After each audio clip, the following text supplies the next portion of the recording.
Hello everyone and welcome back to the channel. आज हम लोग डिस्कस करने वाले हैं एक case. So this is a new series and आज के लिए हम लोग डिस्कस करेंगे रेडियस फ्रैक्चर में ओपन रिडक्शन इंटरनल फिक्सेशन जो होती है उसका एक केस, जिसमें हम एक पूरा ट्रीटमेंट प्लान भी डिस्कस करने वाले हैं। So we start with patient profile and surgical details. Patient का एज क्या है, जेंडर क्या है, नाम, फ़ोन नंबर एक्सेट्रा आप लोगे of course. That is for your personal details. वो कभी भी शेयर नहीं करते हैं हम लोग किसी के भी और साथ, that is personal information. But age और जेंडर जानना ज़रूरी है, क्योंकि एज क्या है उसके हिसाब से हम हीलिंग की बात कर सकते हैं and sometimes it depends on gender age. अब इंजरी क्या हुई थी पेशेंट को? क्लोज फ्रैक्चर था डिस्टल रेडियस का, क्रिकेट खेलते हुए चोट लग गई थी। एंड फिर सर्जरी हुई उसकी, open reduction internal fixation with plating. Post operative status ये है कि फ्रैक्चर जो है अब हील हो गया है। अब पेशेंट जो हमारे पास आया है वो आया है 8th वीक पे, 8 वीक पोस्ट सर्जरी।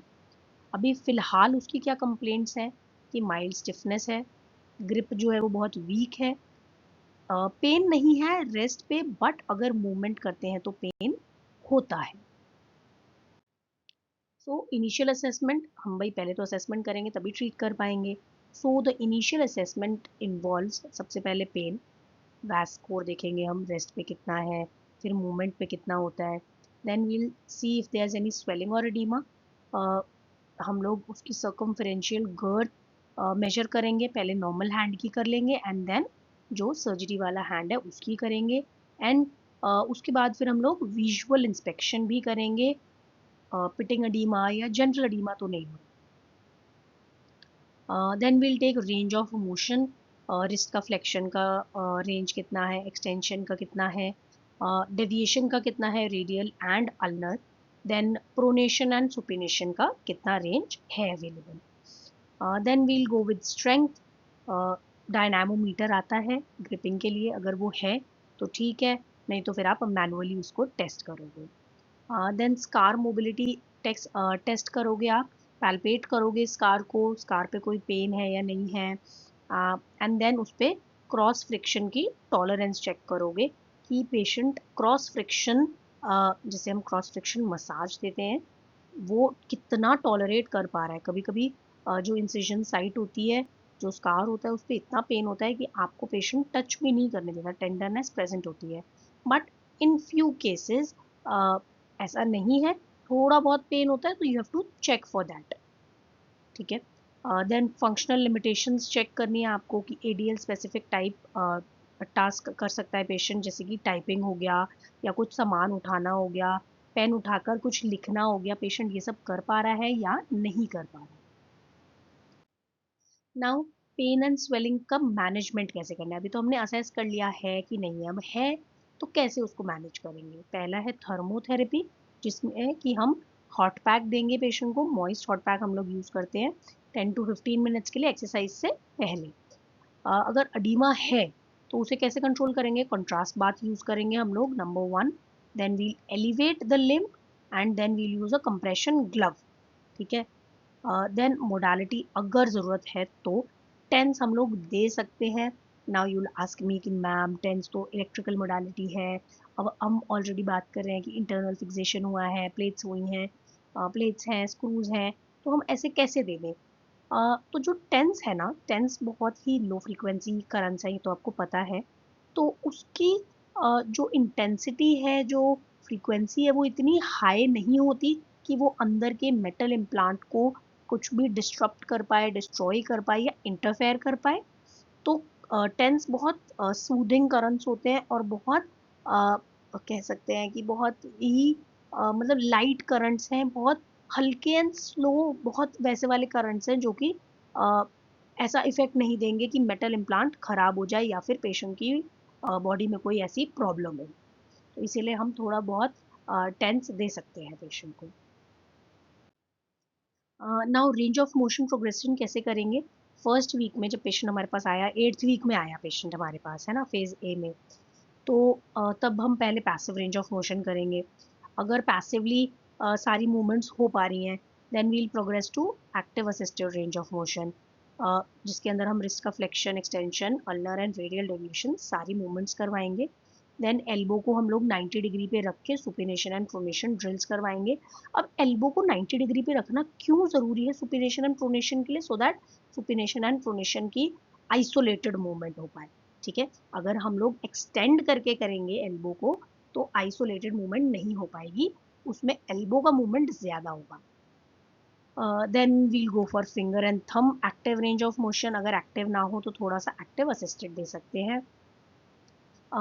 इस सब एक्सरसाइजेस का doses would be 3 per day and 10 to 15 repetitions for each movement.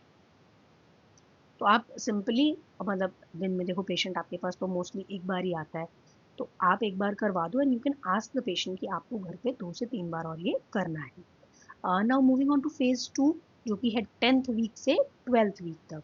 तो ऊपर हमने फेज जो ए है वो 8 to 10 वीक्स है, मतलब कि 2 हफ्ते हम उसको नॉर्मल रेंज ऑफ मोशंस करवाएंगे एंड देन हम लोग 10th वीक से आगे 2 हफ्ते के लिए उसको proper active range of motion पे ले आएंगे एंड देन धीरे धीरे हम थोड़ा सा उसको रेजिस्टिव मूवमेंट स्टार्ट कर देंगे।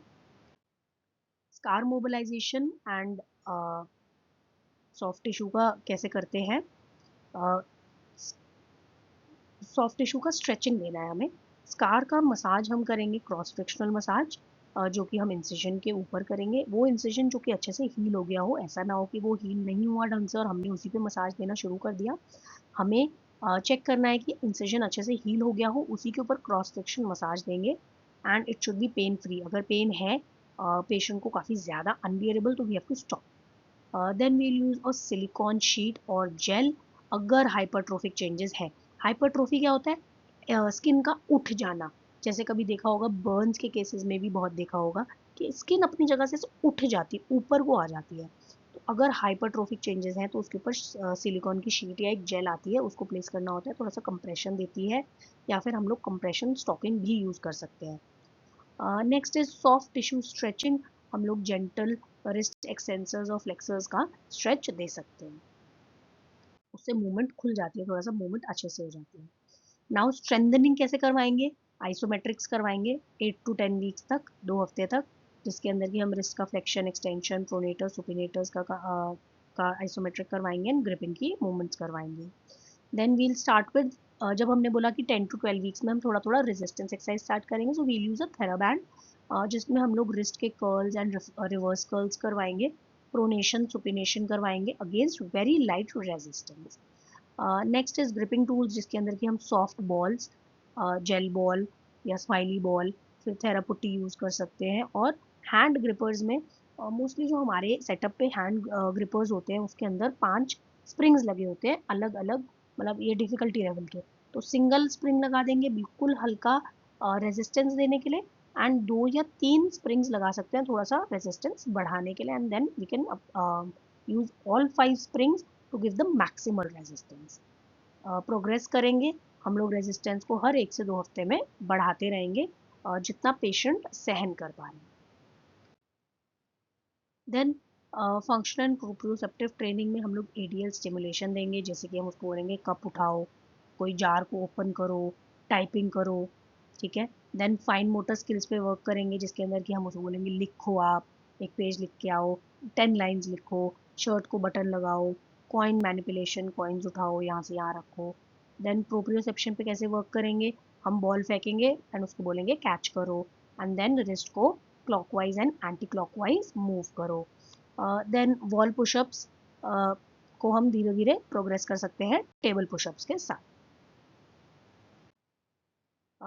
The last thing we need to do is कि हमें मॉनिटर करना है एंड प्रोग्रेस चेक करना है। ऐसा ना हो कि हम बस अंधाधुंध कुछ भी एक्सरसाइज कराते जा रहे हैं and we are not checking कि उसका कुछ असर हो भी रहा है पेशेंट पे या नहीं हो रहा, पेशेंट का रेंज जो है वो बढ़ रहा है या नहीं बढ़ रहा, पेशेंट रेजिस्टेंस ले पा रहा है या नहीं ले पा रहा, ये सब हमें चेक करना पड़ता है। तो वीकली रीअसेसमेंट्स होंगी, जिसके अंदर हम range of motion, strength and pain के लेवल्स को चेक करेंगे। ऐसा तो नहीं है कि एक्सरसाइज कराने से पेन बढ़ रहा है और हम फिर भी कराए जा रहे हैं। Then advance to weight bearing पे लेके आना है हमें, मतलब हमने पहले बेसिक से शुरू किया, फिर हमने इसको थोड़ा एडवांस किया, उसके अंदर थोड़ी रेजिस्टेंस डाली एंड देन हमें पूरा वेट बेयरिंग पे लाना है 10th to 12th वीक तक। हम जिसके अंदर क्लोज चेन लोडिंग वाली एक्सरसाइजेज स्टार्ट कर देंगे अगर पेशेंट को पेन नहीं है। देन होम एक्सरसाइज प्रोग्राम में हम पेशेंट को daily range of motion and strengthening log वाली एक्सरसाइजेज बताएंगे, जो मैंने बताया कि 3 से 4 रेपिटेशन हमें करनी है। एक रेपिटेशन आप अपने सामने अपने सेटअप पे अपने क्लिनिक पे करवाओगे, बट उसके अलावा जो 2-3 बार करना है वो तो पेशेंट घर पे ही करेगा। तो घर पे भी डेली रेंज ऑफ मोशन तो एटलीस्ट कर ही ले। रेजिस्टेंस या स्ट्रेंथनिंग नहीं भी कर पाता तो एटलीस्ट वो daily range of motion exercises करे। ठीक है।